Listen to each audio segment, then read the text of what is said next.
From architecture to painting and sculpture, literature to live music and theater.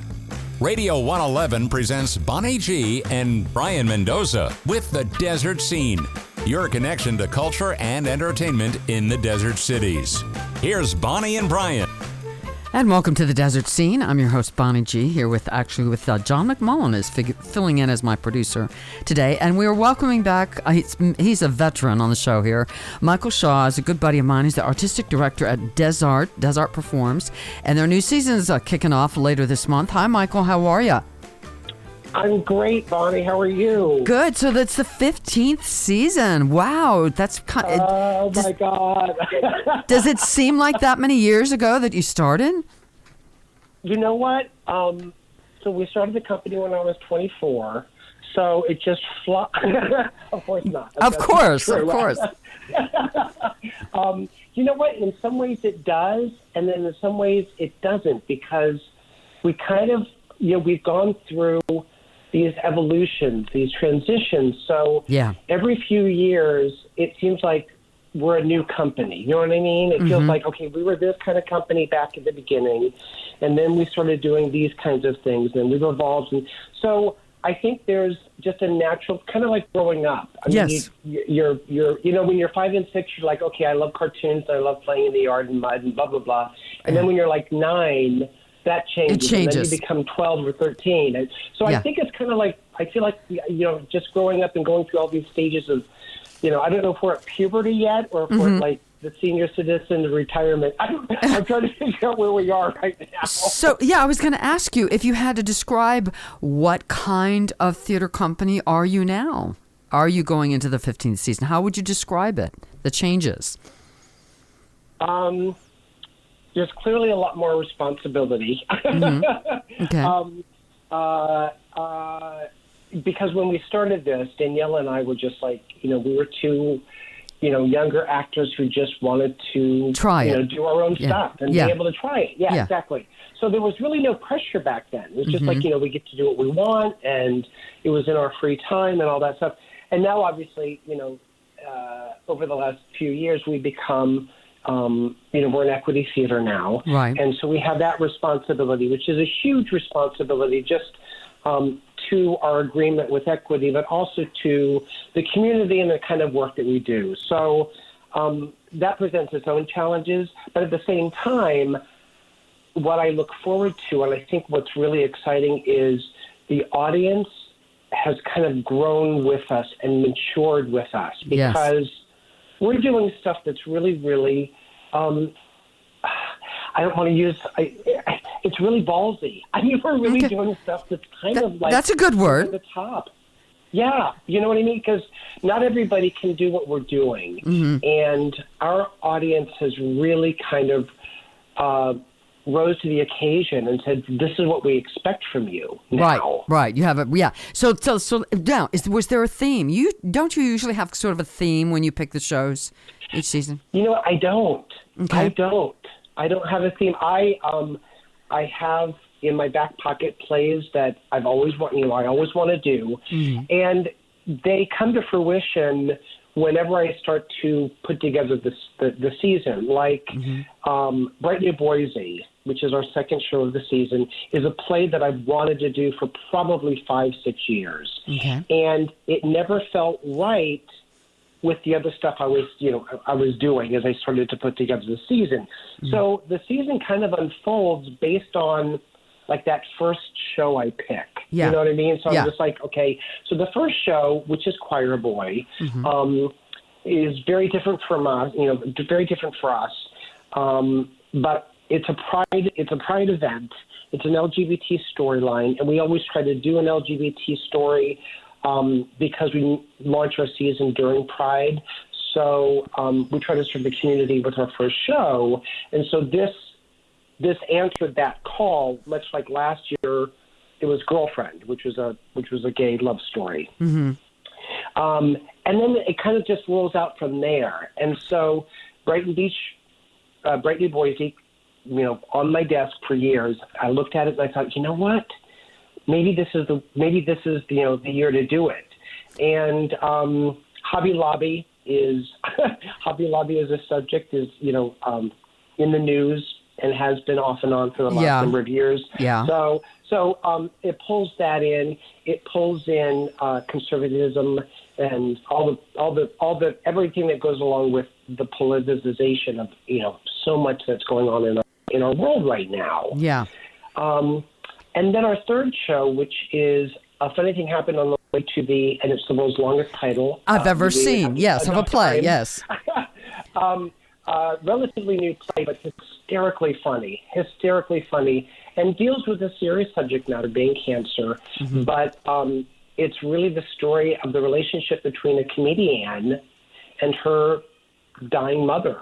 And it's bitterly funny. When I say that we're kind of stepping out on the edge of the diving board this season, there's a lot of language. And we give everybody a heads up about that. But it's not a play about the language. But she's a comedian. So she's a little salty. Yeah, gotcha. Yeah. Very salty. Exactly. Yeah.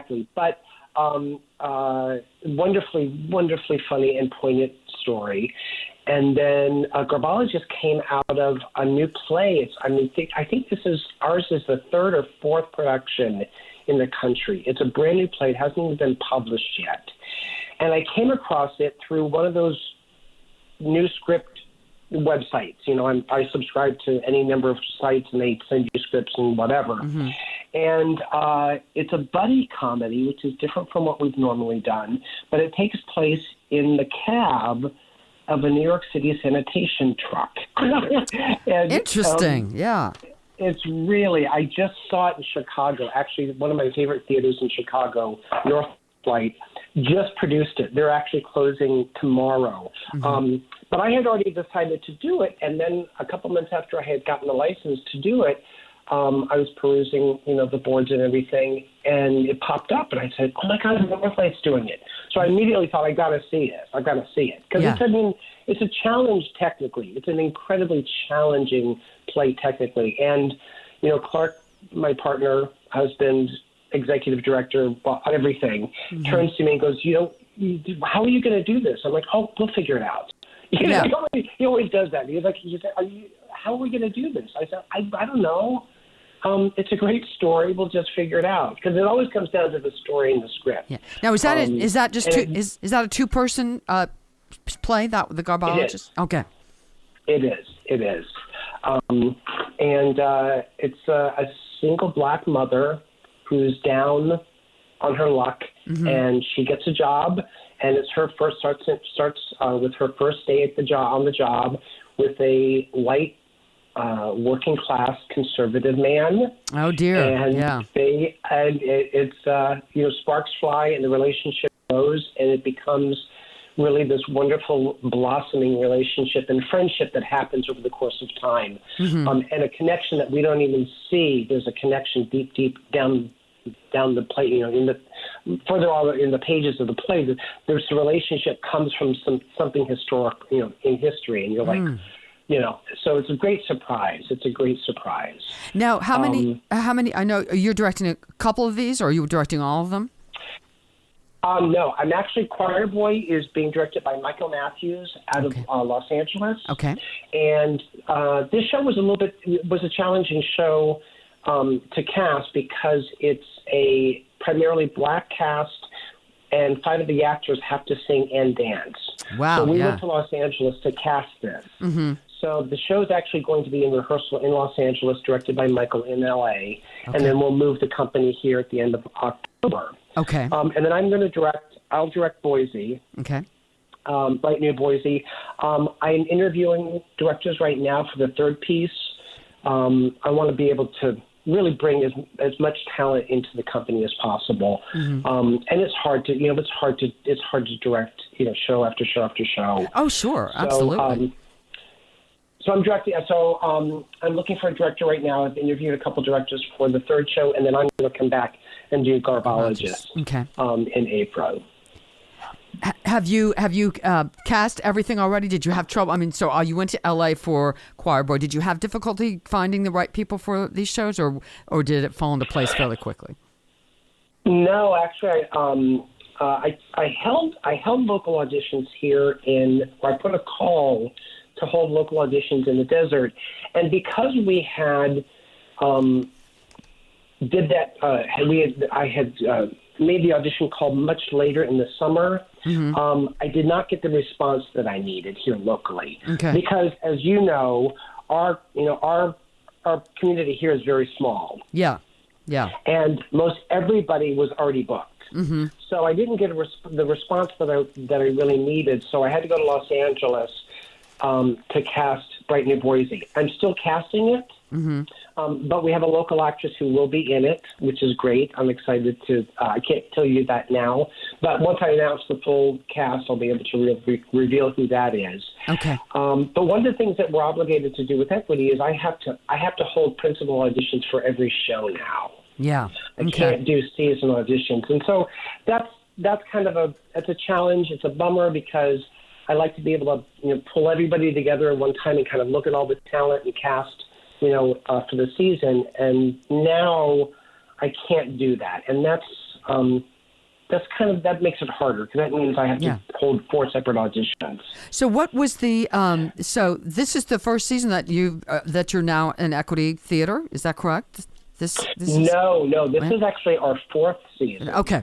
This is our 4th season, but we're rolling out we're in what's called a transitional agreement.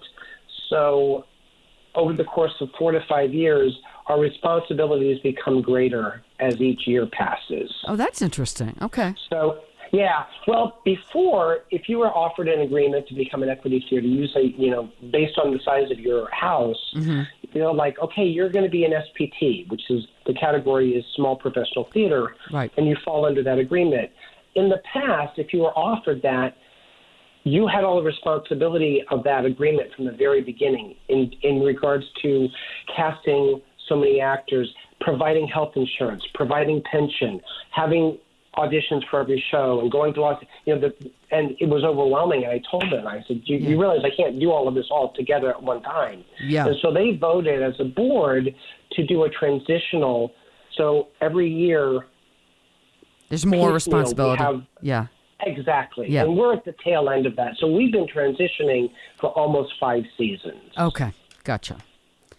Well, it sounds very exciting. So the first show, again, you open October 28th, Choir Boy. But people can get tickets at dezartperforms.org, or is there a phone number they can call for tickets also? Yes. 760-322-0179. Okay. And you can press, I think you press 1 for the box tickets. office. Well, Michael Shaw, congratulations. Your 15th season. It's so exciting. And Dezart always does wonderful stuff. I've never seen anything that wasn't terrific there. Honestly. Thank you so much. Thank you so much. And congratulations to you on Razzle Dazzle. Oh, thank you. I appreciate it. Can't wait. All right. Hope you get to see it. All right. Michael Shaw going into the 15th season. Thank you so much for being here. And we'll talk to all of you the next time on The Dezart Scene.